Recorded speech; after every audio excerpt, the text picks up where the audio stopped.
대답하기를 하나의 물체가 관련성 여부에 따라서 다른 의미를 갖게 되는 이것이 상대성 이론이라 원리라고 말했습니다.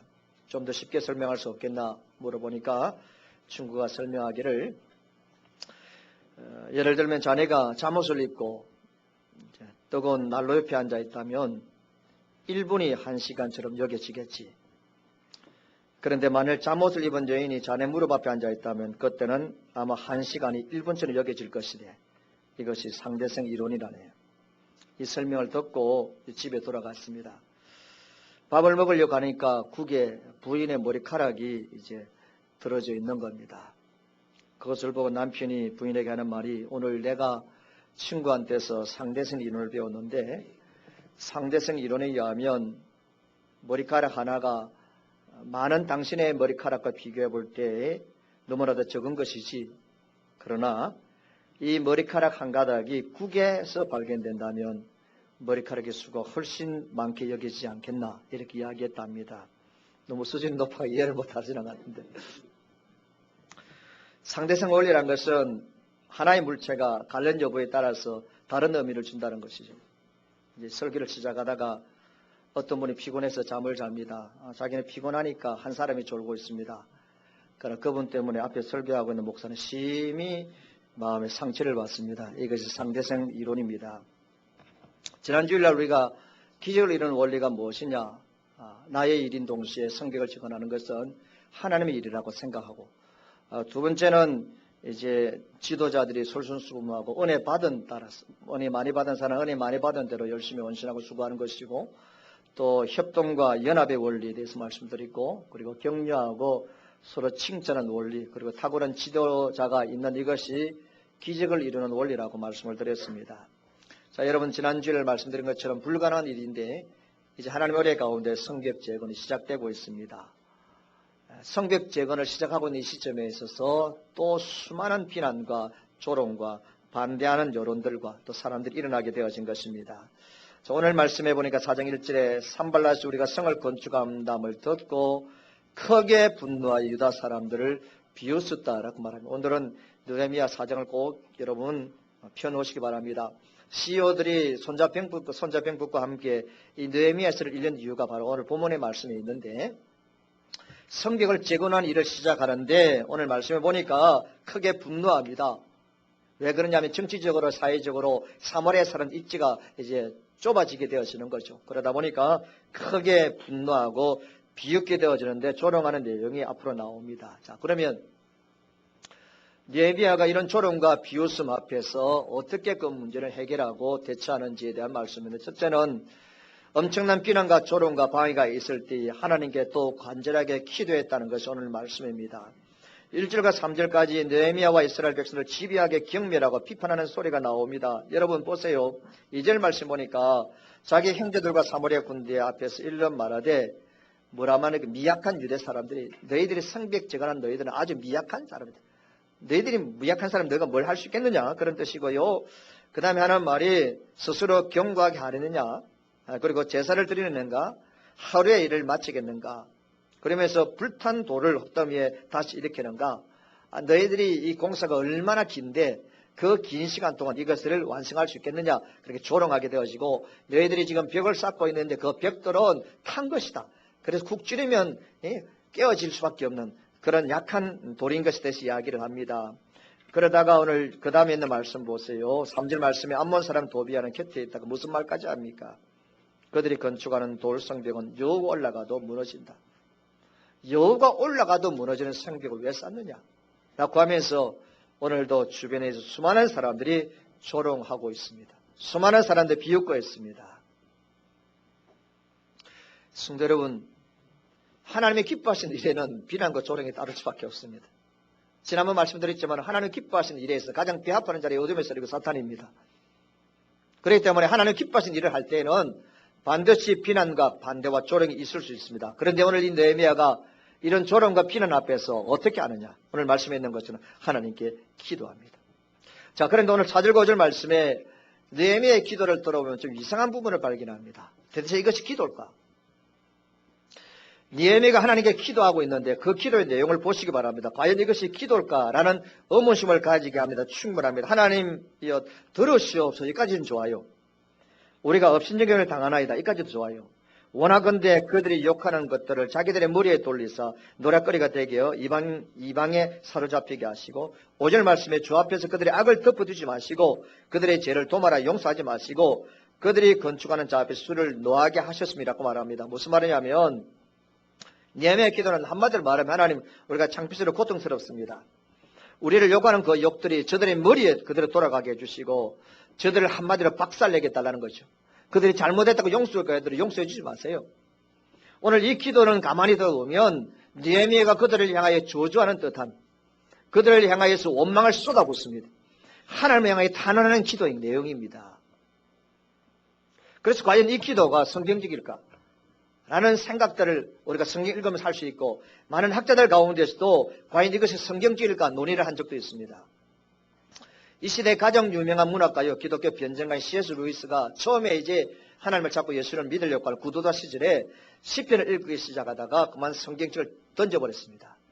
왜냐합니까? 시편 말씀에 보니까 정말 원수들에 대해 저주하는 말씀들이 많이 있거든요. 원수들의 저주하는 기도들이 있거든요. 어떻게 이거 성경이냐?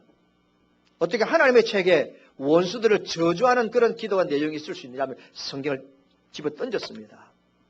그런 가운데 또다시 성경을 다시 읽는 노력을 하는 가운데 깨달은 것이 있습니다. 야, 성경이 정말 위대한 것이다. 세상의 그 어떤 적들은 정직하지 못하다. 더러운 것과 기록되지 않는 것들은 다 깼는데 성경은 너무나도 인간의 감정에 대해서 정직한 책이다.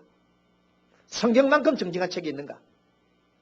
그러면서 특별히 시편의 하나님이 이런 인생들이 누군가를 저주하는 누군가를 저주하고 누군가가 욕을 하고 싶어하는 그런 마음까지도 받아주시는 하나님입니다. 저주하고 욕하고 달려가고 싶은 그 심령을 하나님께서 받아주시는 하나님이라는 사실을 알게 되어지고 말씀을 다시 읽게 되었다는 것입니다. 느헤미야는 이런 하나님을 알았습니다. 하나님 나의 감정에 대해서 너무나 정직하시고 하나님 나의 감정에 대해서 이해하신다는 것이죠. 그가 어떤 불평도 어떤 자질도 어떤 감정을 쏟아 놓아도 하나님 넉넉히 들어주시고 하나님은 받아주시고 그래서 그 하나님에게 억울한 그의 감정을 쏟아 놓은 것입니다. 이것이 느헤미야의 기도입니다. 우리가 인생을 살다 보면 억울한 일은 한두 번 다 경험합니다. 특별히 손해보는 일들, 복수하고 싶고 때리고 싶고 찾아가서 갈궈보고 싶어하는 그런 사건과 사람들이 우리 인생을 살아가다 보면 있었을 것이고 앞으로도 있을 것입니다. 그럴 때 우리가 어떻게 해야 됩니까? 칼을 들고 그들이 찾아가야 합니까? 그들의 앞에서 우리가 함께 욕을 해야 됩니까?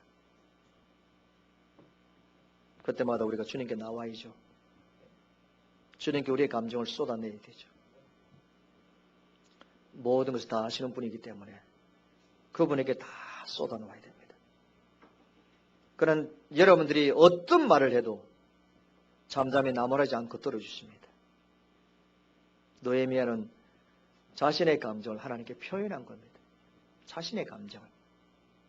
하나님이야말로 자기의 모든 감정, 억울함을 다 받아주시고 이해할 수 있는 분인 줄로 믿었기 때문에 이렇게 기도를 하게 되어진 겁니다.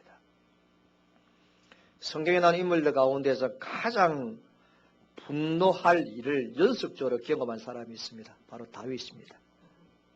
그런 다윗만큼 억울하고 정말 분통 터질 일을 경험한 사람이 있습니까? 그 억울하고 분통 터질 일들을 경험할 때마다 다윗이 나의 피난처시오 나의 산성이신 하나님께 나아가서 하나님 아버지 앞에 자기가 토했다고 합니다. 하나님 앞에 토했습니다. 자기 속에 있는 모든 것들을 다 하나님께 토했습니다.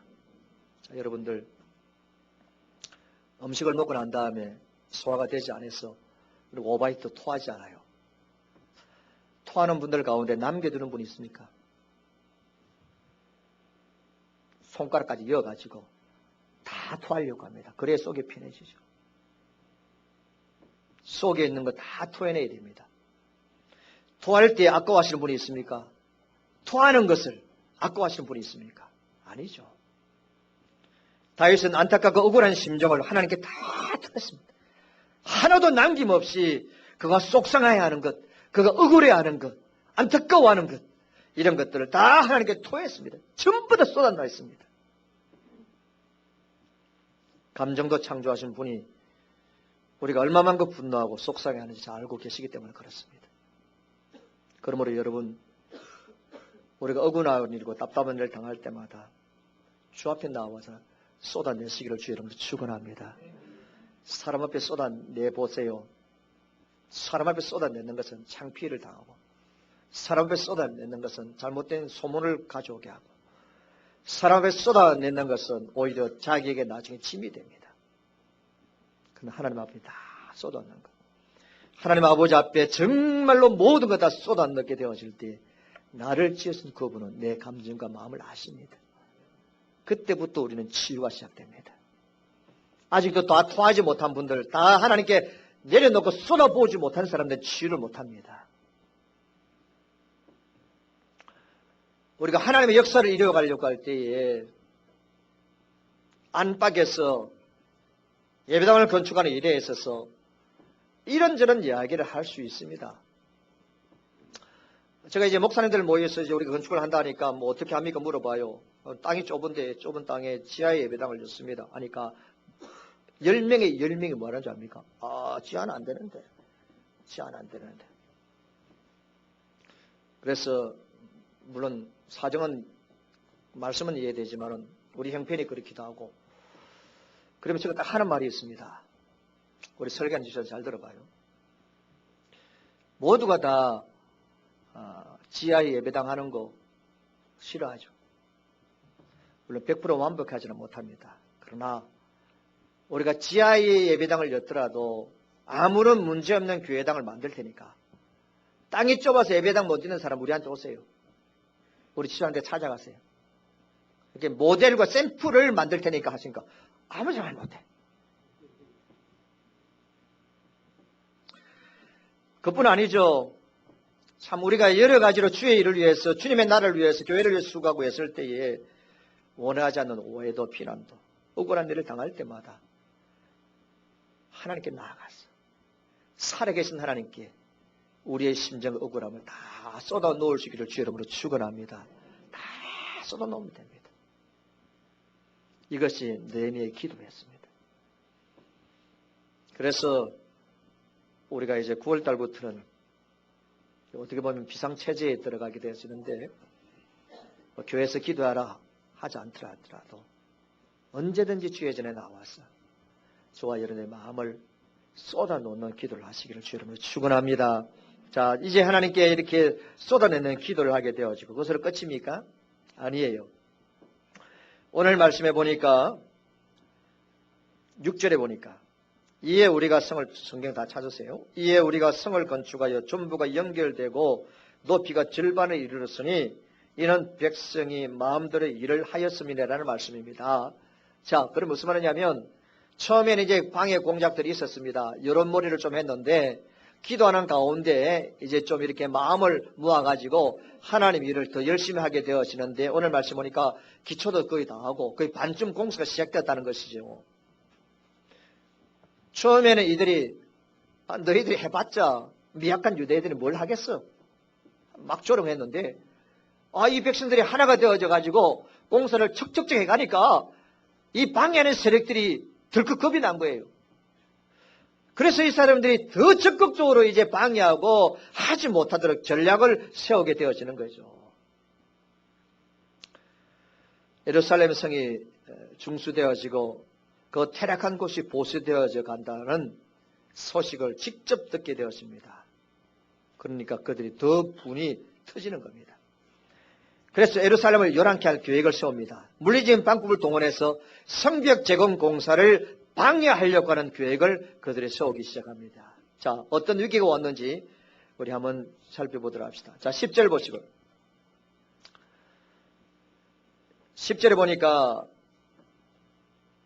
유다 사람들이 이르기를 흙더미가 아직도 많거늘 찜을 나르는 자의 힘이 다 빠졌으니 우리가 성을 건축하지 못하리라고 하고 라는 말씀이 있습니다. 무슨 말이냐면 원수들이 주변에서 조롱하고 위협이 끈질기게 계속되니까 열심히 일하던 유다 백성들도 마음에 겁이 살 생기면서 무엇이 눈에 탁 보이냐면 아직도 날라야 될 흙더미가 너무 많아. 아침부터 나와가지고 막 열심히 공사에 참여를 했는데 보니까 아직도 많이 남아있어요. 지금까지 했던 것보다 더 많은 흙이 남아있는 걸 보니까 더 많이 고생이 되는 것이죠. 더 많이 땀 흘려야 되는 것이죠. 더 많이 수고해야 되는 거예요. 그것이 눈에 딱 보입니다. 그러니까 백성들의 마음 낙심이 찾아오는 겁니다. 자, 이를 제대로 끝낼 수 있을까? 유대인들 중에서 우리가 지금까지 죽도록 공사를 했는데 아직도 퍼날라야 될 흙더미가 산더미처럼 쌓여 있고 일꾼들은 다 녹초가 되어져 있으니 이 일은 절대로 끝낼 수 없는 일이다. 이런 불만이 터져 나올 수 있는 분위기입니다. 11절에 봅시다. 이어서 우리의 원수들은 이러기를 그들이 알지 못하고 보지도 못하는 사이에 우리가 그들 가운데 달려 들어가서 살려가여 역사를 거치게 하리라 라는 이런 소문을 또 퍼뜨립니다. 무슨 말이냐면 알지도 못하는 가운데 주변에서 사람들이 찾아가가지고 여러분들 막 무너뜨리겠다는 겁니다. 12절에 보면 그 대적의 근처에 사는 유다 사람들까지도 그런 불안한 움직임에 대해서 오히려 가설을 하게 되었습니다. 각처에서 와가지고 10분이나 우리에게 구하기를 자 지금 이제 사마리아, 아라비아, 암몬, 아돈 여러 직경에 있는 유대 사람들도 성벽에 이제 참고하 있는 유대인들을 향하여서 이래 나온나 지금 갑자기 이제 동쪽에서 암몬 사람들이 찾아올 것이고 그리고 산발라시 말 안 들었나? 예루살렘으로 쳐들어갈 것이다. 남쪽에 있는 아라비아 사람들을 쳐들어간다는 소문이 있지 않느냐? 북쪽에 있는 사람들도 쳐들어간다. 그러니까 너희들 공사하지 말고 빨리 나온나? 그 성에서 나온나? 그러면 사람들이 막 소문을 퍼뜨립니다. 몇 번이나요? 10번이나. 여러분 10번이나 우리에게 구하기를 우리에게로 와야 하라. 성벽 저가는 일에 동참하지 말고 빨리 나온나? 생명이 위급하다. 소문 10번 들어봤어요. 보세요. 미칩니다. 소문 10번 들어보세요. 처음에는 무슨 소리고 하나님의 일인데 우리가 기도하고 있는데 라고 하면서 일축할 수 있습니다. 똑같은 말을 여러 사람이 계속적으로 반복하는 거 들어보세요. 이스라엘 백성들도 흔들리기 시작합니다. 느헤미야가 사면 초가에 빠지게 되었습니다. 이런 경우에 우리가 어떻게 해야 되겠습니까? 원수들이 우리를 조롱하고 비난해 처음에는 기도만 가지고 잘 이겨냅니다. 하지만 그럼에도 불구하고 원수의 세력이 조금 더 수그러지지 않고 점점 더 지독한 방법으로 방해 공작을 해올 때 자칫 우리의 사기가 꺾일 수밖에 없습니다. 자, 백성들 가운데서는 우리가 기도했는데 왜 이리 방해하는 세력들이 많을까? 지금까지 일사불란하게 봉사해왔고 내가 하던 일들 내려두고 이렇게 열심히 노역에 참여했는데 왜 성은 푸득푸득 안 세워질까? 이런 염려를 하기를 시작합니다. 사정없이 주변에서 성벽을 재건하지 못하러 막 흔들고 있는 겁니다. 여러분 느낄 수 있잖아요. 동서남북에서 막 흔들고 있습니다. 느헤미야는 기도했습니다. 기도했음에도 불구하고 동서남북에서 막 흔들고 있잖아요. 그때 느헤미야가 취한 행동이 무엇이겠습니까? 이런 최악의 상을 어떻게 대처했습니까? 먼저 하나님께 기도한 것은 맞습니다. 그러나 여러분 이제 13절 이하의 말씀을 우리가 한번 읽어보도록 하겠는데 느헤미야가 한 것은 뭐냐면 기도할 뿐 아니라 백성들로 하여금 완전 군장을 갖추게 하고 집합을 시킵니다. 유다 백성들을 일단 정신적으로 재무장시킨 후에 느헤미야가 곧이어서 구체적인 조치를 취합니다. 구체적으로 기도하게 하고 구체적인 조치를 취합니다.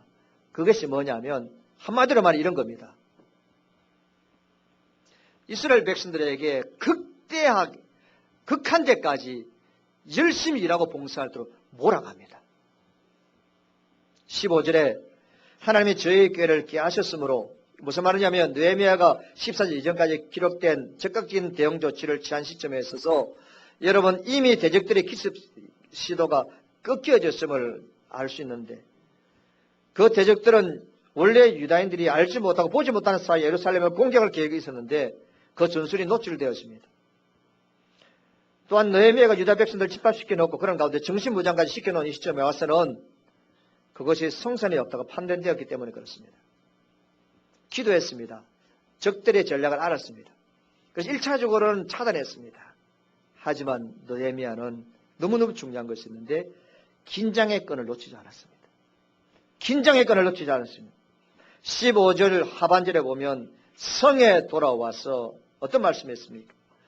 각각 일을 하였다라고 말씀하고 있습니다.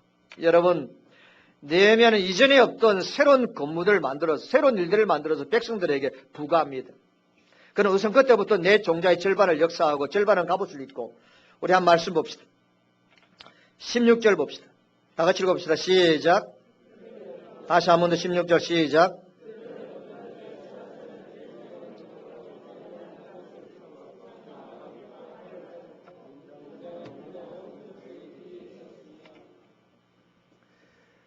여러분 말씀에 있는 것처럼 내 종자의 절반은 역사하고 절반은 갑옷을 입고 창과 방패와 활을 가지고 이것은 자신의 지속 부하들 중에 반은 성벽 공사에 참여하게 하고 나머지는 반은 기습 공격에 대비하는 경계 근무 태세를 갖추게 합니다. 16절 하반절을 보니까 민장은 유다 온 족속 뒤에 있었으며 라고는 말씀이 있어요. 이거는 백성들이 성벽 공사를 하고 있을 때 민장들은 후미에 진을 치고 적의 공격에 대비했다는 말씀입니다. 성을 건축하는 자, 담부하는 자, 직접 성벽 재건 공사에 참여하는 기술자들과 그들에게 흙과 돌을 날라주는 인부들 모두 하여금 각각 한 손에는 일을 하고 한 손은 병기를 들게 했습니다. 한 손은 열심히 일하게 하고 한 손은 병기를 들었습니다. 칼을 차고 여러분 창을 휘대한 상태에서 건축공사한다는 건 훨씬 거추장스러운 일입니다. 틀림없이 힘든 일입니다. 느헤미야는 그런 식으로 모든 백성들을 일종의 우리식으로 이야기하면 직장 예비군처럼 편성합니다. 직장 예비군처럼 편성합니다. 그리고 나팔 부는 자를 항상 곁에 있게 합니다. 유사시에 나팔을 불게 되어 지금 일하던 사람들이 이를 손에 넣고 들고 있는 창과 칼을 가지고 전쟁에 나아가도록 하는 것입니다. 이것뿐인 줄 아십니까? 21절에 보니까 작업 시간까지 이제 더 늘립니다. 21절에 보니까 우리가 이같이 공사하는데 무리의 절반은 동틀 때부터 별이 나기까지 창을 잡았으며 동틀 때까지 별이 나기까지 공사를 진행했습니다. 여러분 유대 사람들은 해가 있는 동안에 일하지 해가 지면 일 안 합니다. 그러면 이제 한 백성들에게 해가 지더라도 일하는 작업의 시간을 늘립니다. 그래서 일하게 하십니다. 22절에 보니까 외출도 제한합니다. 그때 내가 또 백성에게 말하기를 사람마다 그의 종자와 함께 예루살렘 안에서 잘 지니 밤에는 우리를 위해 파수하겠고 낮에는 일하라 하고 백성들로 하여금 들들 볶습니다. 몰아갑니다. 그 정도로 끝나는 것이 아니라 여러분 외출까지도 제한합니다. 왜 성 안에 있는 사람 외출하면 안 되는지 아십니까? 밖에 나가면 이상한 소문을 퍼뜨리는 사람들이 있습니다. 그 소문을 듣고 성에 들어오게 되어지면 또 퍼뜨리죠. 그러면 백성들의 사기가 끊겨질 수 있습니다. 그래서 여러분 일하는 시간도 늘릴 뿐 아니라 백성들이 외출하는 것까지도 제재했습니다. 나쁜 소식은 아예 듣지 않을 생각을 하게 되어진 겁니다. 얼마나 철두철미합니까? 교인들 사이에도 교회에 대해서도 혹은 교회가 된 일에 대해서도 좋지 않게 말하는 사람들이 있습니다. 그럴 때마다 우리가 할 수 있는 게 딱 하나입니다. 그런 말 하지 마세요. 끝입니다. 왜? 그렇게 하지 마세요라는 말하는 것이 그렇게 말하는 사람의 영혼을 살리는 것입니다. 믿습니까 여러분? 그렇게 하지 마세요. 그렇게 하면 됩니다. 23절에 봅니까?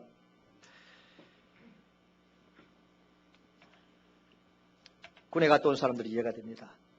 나나 내 형제들이나 종자들이 나를 따라 파산한 사람들이나 우리가 다 뭡니까? 우리의 무엇을 입고요? 옷을 벗지 아니했습니다. 옷을 벗지 않았습니다.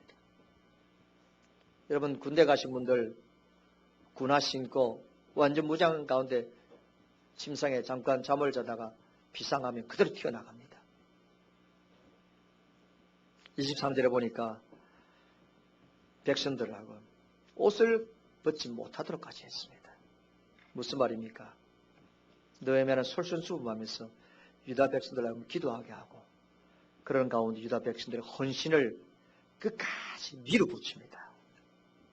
밀어붙입니다. 점점 상황이 악화되었을 때 느헤미야는 아직 남아있는 이른 태산 같고 백성들도 피곤하고 지쳐있으니까 우리 계획을 좀 늦추고 천천히 공사를 마무리하자. 천천히 마무리하자. 천천히 하자. 좀 계획을 여유 있게 하고 사람들이 지쳤으니까 형편이 안 좋으니까 굉장히 어려우니까 천천히 하자라고 말할 수 있는 상황인데도 느헤미야는 하나님의 일이고 이때가 하나님의 때인 줄 알고 방해 공작이 있을 때 더 확실하게 헌신을 요구하고 느헤미야는 백성들을 밀어붙입니다. 이것이 52일 만에 성벽을 재건하게 되신 비결입니다. 오늘도 우리 주변에 하나님 놀란 역사를 이루어야 되는데 천천히 하자 아직도 이루지 못하는 교회들이 얼마나 많습니까? 그래서 사탄이 저 자리에 넘어간 거예요. 한 손으로 일합니다. 한 손은 병기를 잡은 상태에 죽으라고 공사에 박차를 가했던 것입니다. 상황이 안 좋을 때가 있습니다. 우리 개인적으로도 그렇고요. 뭐 회사도 그렇고 공동체도 교회도 상황이 불리할 때도 있습니다. 그때에 참된 용기를 가진 자들이 있어야 됩니다. 참된 용기를 가진 자들이 있어야 됩니다. 요셉 갈렙 같은 유능한 지휘관은 여러분 전시 상황 가운데 자기 휘하에 있는 부하들을 놀려두는 법이 없습니다. 전투가 없을 때에 병사들로 하여금 부지런히 개인 화기를 장비하게 하고 참호를 파괴합니다. 놀려두면요. 쉬게 하면 고향 생각하고 가족 생각합니다. 고향 생각하고 가족 생각하면 닥쳐올 전투에 대한 두려움에 빠지게 되어집니다. 그럼 전체적으로 군대가 사기가 떨어지게 되어지는 것이죠. 그래서 교회는 전투하는 지상교회이지 않습니까? 아무리 일을 하지 않는 교회는 반드시 시험이 생길 수밖에 없습니다. 그런 까닭에 적당히 예수 믿고 거저 구원이나 받으면 된 자라는 무사 안일에 빠져 있는 교회의 말로 원수의 밥입니다. 저는 한때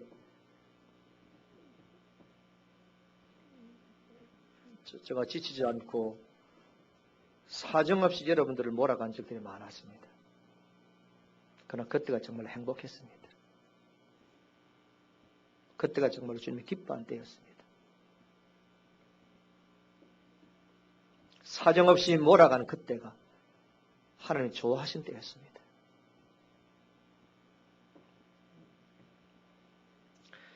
교회와 신자가 하나님 일을 해 나갈 때 반드시 좋은 징조와 함께 나쁜 현상 따라오기 마련입니다.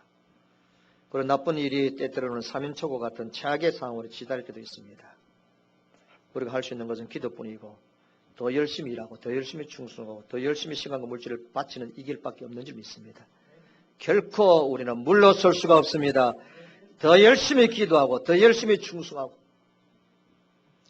전에 저희들이 어릴 때 부모들은 이 성전을 건축한다 하면요, 일 안 하는 사람이 일했습니다. 폐품이라도 팔았습니다. 5시간 일하는 사람 6시간, 7시간 일했습니다. 조금 더 일하고 조금 더 수고했어. 하나님 좀 더 주시면 좀 더 하나님께 바치기 위해서 그렇게 했습니다.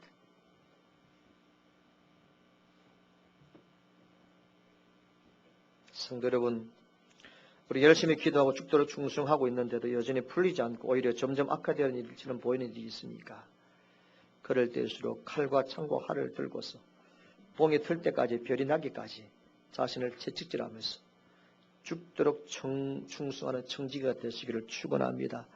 전쟁을 대비하지 않고 있는 나라는 적의 침략을 당하기 십상입니다. 전쟁을 각오하고 있는 나라만이 진정한 평화를 유지할 수 있는 것이죠. 그 마찬가지로 그저 놀기를 좋아하고 쉬고만 있는 교회는 마귀의 법이 될 뿐이지만 한 손으로 일하고 한 손으로 기도하고 한 손으로 병기를 잡고 있는 교회의 성도는 절대로 쓰러지는 법이 없는 줄 믿습니다. 그래서 용기 있는 그리스도의 군사만이 교회를 살릴 수가 있습니다. 세 번째는 두려워할 자를 두려워해야지 두려워하지 말할 자를 두려워하면 안 됩니다. 순간적으로 이스라엘 백성들은 주변에 있는 방해하는 사람들을 두려워했습니다. 이때 너희에게 하는 말이 뭡니까? 너희는 저들을 두려워하지 말라. 크신 하나님을 기억하고 여러분 인간의 영혼을 빼앗는 자를 두려워하라. 육신의 생명을 빼앗는 자보다 영혼의 생명을 빼앗는 자를 두려워하라. 됐습니다. 사람을 두려워하면 하나님이 안 두렵습니다. 하나님을 두려워하면 결코 사람은 두려워하지 않습니다. 하나님을 정말로 두려워하면 사람과 환경을 두려워하지 않습니다. 느헤미야가 이스라엘 백성들이 요구한 것은 저들을 두려워하지 말고 우리가 두려워할 대상은 오직 여호와 하나님뿐이다. 이것이 그 난관을 헤쳐가게 되어진 비결입니다. 마지막 한 가지는 하나님을 기억하자. 하나님을 기억하자. 아무리 사명감을 가지고 소명의 자리에 최선을 다해도 비판이 지나치면 그리고 비판이 계속되면 우리는 곧 좌절합니다. 이때 우리가 할 수 있는 것은 뭡니까? 하나님을 기억하는 겁니다. 하나님을 바라보는 것입니다. 이 일을 시작해 하신 분은 하나님을 기억해야 됩니다. 그리고 그 하나님 우리를 도와주고 기억해야 됩니다. 느헤미야가 한 겁니다. 하나님만 기억하자. 하나님만 기억하자. 하나님이 어떻게 인도하셨고 하나님 지금까지 어떻게 이 일을 행해 왔는데 그것만 기억하자는 것입니다. 따라합시다. 하나님을 잊어버리면 모든 것을 잊어버리고 모든 것을 잃어버린다. 말이 어렵습니까? 다시 한번 하나님을 잊어버리면 모든 걸 잊어버리고 모든 걸 잃어버린다. 여러분 아십니까? 하나님 잊어버리면 안 됩니다. 우리가 하나님을 기억지 않고 하나님을 잊어버리면 모든 것을 다 잃어버립니다. 우리가 예배당을 건축해가는 그 과정 가운데 원하지 않는 어려움이 있을 수도 있으나 그때마다 저와 여러분들은 하나님만을 기억하시기 바랍니다. 우리를 출애굽시킨 하나님, 여기까지 인도하신 하나님, 이 일을 시작게 하신 하나님, 이 일을 이루고 완성하신 하나님, 영광을 받으신 하나님만을 기억하시기 바랍니다. 이것이 우리를 둘러싸고 있는 어둠의 세를 이길 수 있는 길입니다. 여러분, 누구보다도 짧은 인생을 살았습니다. 누구보다 짧은 인생을 살았죠. 누구보다 더 많은 피난과 조롱과 비판의 대상이 되신 분이 있었습니다. 그분이 예수님입니다. 그가 받으셨던 비판의 제목들 아십니까? 예수님을 향해 조롱했던 사람들의 제목을 아시느냐 그 말이죠. 세리와 죄인들의 친구, 백성들을 미혹해 하는 자, 율법을 파괴하는 자, 신을 모독하는 참담한 자, 자칭 유대인의 왕, 자칭 그리스도, 가이사에게 세금을 바친 것 그마저로 선동하는 자, 성전을 헐고 살해 짓겠다고 하는 거짓말하는 자, 수많은 비판이 있었습니다. 예수님에 대해서. 그럴 때마다 예수님의 취하신 태도는 두 가지입니다. 첫째는 침묵했고 두 번째는 하나님께 기도했습니다. 괴로울 때마다 입을 열어서 아버지에 기도했습니다. 그는 고통과 고독의 모든 순간을 아시는 아버지를 기억하고 그분께 모든 것을 부탁했습니다. 그래서 여러분, 예수님이 마지막으로 남기신 말씀이 뭡니까? 예수님이 십자가에 돌아가시면서 남기신 마지막 말씀이 뭡니까? 아버지여, 내 영혼을 아버지 손에 부탁하나이다. 아버지여, 내 영혼을 아버지 손에 부탁하나이다. 무슨 뜻인지 아십니까? 저는 이 말씀이 어떤 뜻인지 깨닫고 너무너무 감사해요. 아버지여, 내 영혼을 아버지 손에 부탁합니다. 아버지 손에 부탁합니다라고 하신 이 마지막 예수님의 말씀은 내가 하나님을 기억하는 그 자체가 승리라는 겁니다. 내가 하나님을 기억하는 그 자체가 승리다. 내가 하나님을 기억하는 것이 이기는 것이다. 이것이 있습니다. 내가 하나님을 기억하는 것이 승리라는 사실을 알았기 때문에 아버지여, 내 영혼을 당신께 의탁합니다. 사랑하는 성도 여러분, 이 주님의 기억함이, 주님을 기억함이, 그분의 아버지 하나님, 우리 아버지를 기억함이 저와 여러분들의 승리가 될 줄 믿습니다. 초대교회 우리 성도들이 그리스도인들이 환난과 핍박에 절정에 이르렀을 때 말할 수 있는 자유도 없었습니다. 밖으로 도나다닐 수 있는 자유조차도 없었습니다. 그러면서 그들이 서로 격려하면서 마지막으로 할 수 있었던 이런 카타콤에서, 카타콤이라는 동굴에서 말할 수 있는 자유도 없고 제대로 밖을 돌아다닐 수 없는 그런 억압 가운데서 카타콤의 동굴에서 그들이 했던 말은 딱 한마디입니다.